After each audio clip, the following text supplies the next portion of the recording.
Welcome back to MMA Al Dente. I am the guy who picked, who'd I pick? Kwang Ho Kang to defeat John Castaneda. And I'm here to talk about JSP, Jonathan Pearce versus Joanderson Brito. JB. I don't know. But Joanderson Brito, he is 15-3-1 as a pro. He's 28 years old and he's given up 4 inches of height, but has 1 inch of reach over 31-year-old Pearce, who is 14-4. And this is a fight between two guys who have a few losses earlier in their careers, and then they have just one loss in the UFC. And both guys have proven to be above average forces at the UFC level, despite some early setbacks. Joanderson Brito, 15-3. He's got 13 finishes in his 15 wins, 7 by knockout, 6 by submission, and just 2 decisions. And one of those decisions is a technical decision over Diego Lopez, who just steamrolled Pat Sabatini, which I did not call. But Joanderson Brito, he has 3 losses as well. 1 by knockout or TKO, 1 by submission, and 1 by decision. The only recent loss in the last 8-9 years is the decision loss to Bill Algeo. It was in the UFC. He slowed down in that fight.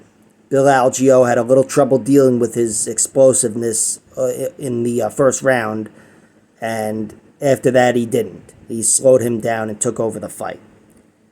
But the first 2 losses, they aren't to scrubs either, his 2 finish losses. And you could almost dismiss them because they happened way back when, but just to give a little context on these losses, one guy, the guy that submitted him, has retired with a record of 15-3 with 11 submission victories. He ended up catching a kick from Joanderson Brito, took him down, strangled him a minute later, really. And the TKO loss is to a guy who now has a record of 8-2, Enrique Gomez, I believe. And he posted the video to YouTube of the fight, so you can see it there. It's not the most well-filmed fight, but what happened is, I think Brito was TKO'd largely due to a slam.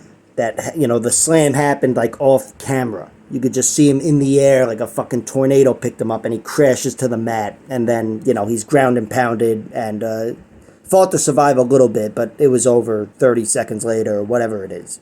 But he was actually slammed, it looked like twice in that fight. So whatever, just to give you a little context. I think the slam is what took the fight out of his sails or whatever. The wind, I don't know. But that's how he's lost. How he's won, he's shown it at the UFC level.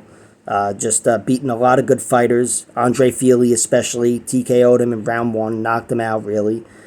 He beat Lucas Alexander, who's on this card, with a rear naked choke in round 1. Steamrolled him. Weston Wilson, he knocked out on the ground. That was a short notice fight, but still, whatever. He did what he needed to do. And before he got to the UFC, of course, he beat Diego Lopez by technical decision. On the Contender Series, where Diego was threatening, as you might imagine, off his back, and Joanderson Brito, if nothing else, proved to be a difficult guy to catch, and he was definitely outworking and slowing down Diego Lopez. And before that, he knocked out Chepe Mariscal. Clean knockout, just knocked him dead. Chepe Mariscal suffered a few TKO losses one way or another, but the only one that is beyond dispute is the Joanderson Brito loss. Brito, and that's his thing. He's got explosive, killer power and danger everywhere. He's as dangerous on the ground as he is on the feet, even though he has 7 knockouts, 6 submissions. So either way, he's close on paper, but the guy is a well-versed fighter, difficult to control, and a problem for anybody with any vulnerabilities at all, especially in round 1, which is where he gets the majority of his finishes, as you might imagine.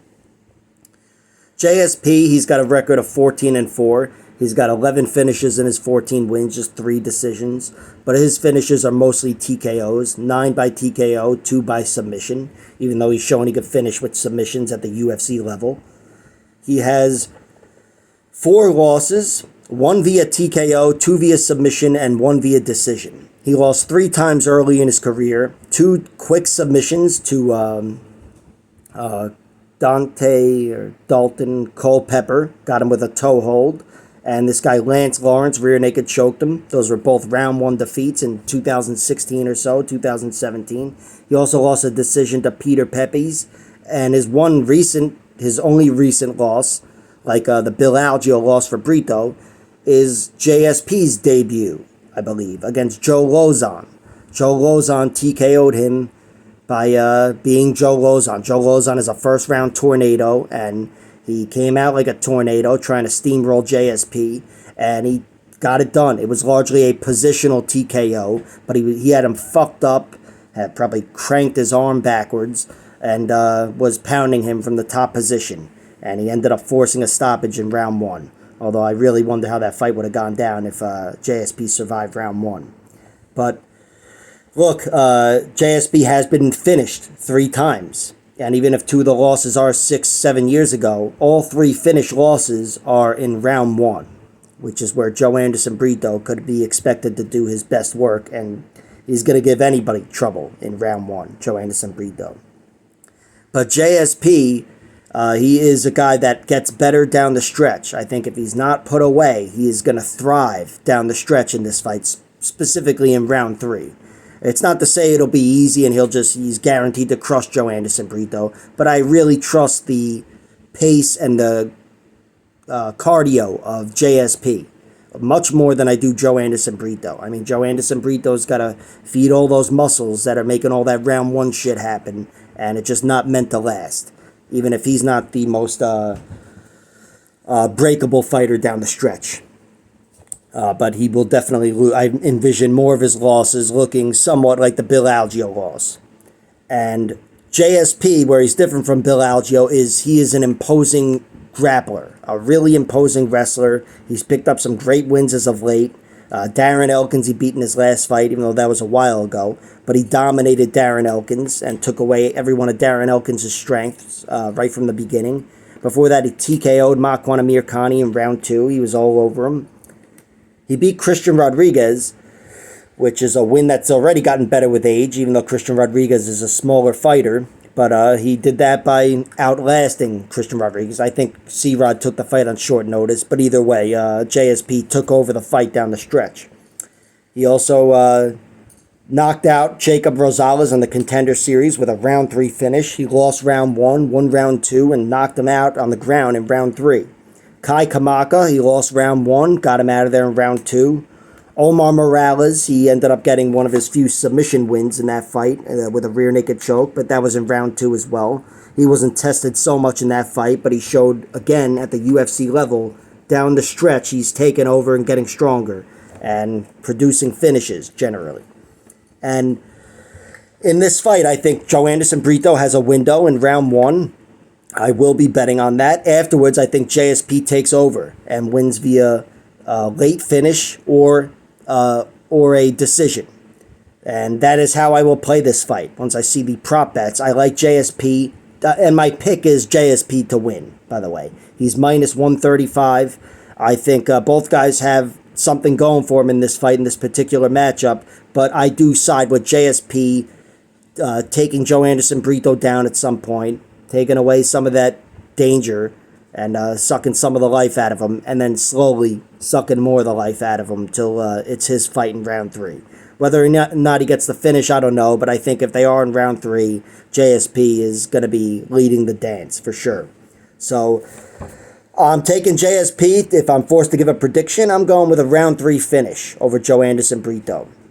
You know, again, I think most of his losses will look like Bill Algeo. Bill Algeo wasn't able to put him away, but JSP is more imposing in a grappling sense than Bill Algeo. So I'm taking JSP to kind of grind Joanderson Brito out and put him away. I will be betting on round 1 Joanderson Brito, definitely, submission or knockout, and the prop bets for JSP down the stretch as well, round 2 and especially round 3. I think they're all worth a sprinkle when you can identify traits of fighters like this pretty clearly. If the odds present themselves to be even somewhat valuable, throw a few sprinkles because at least you know who you're betting on here. So that's how I'm playing it. Like, share, subscribe, all that horse shit. Check out my other videos.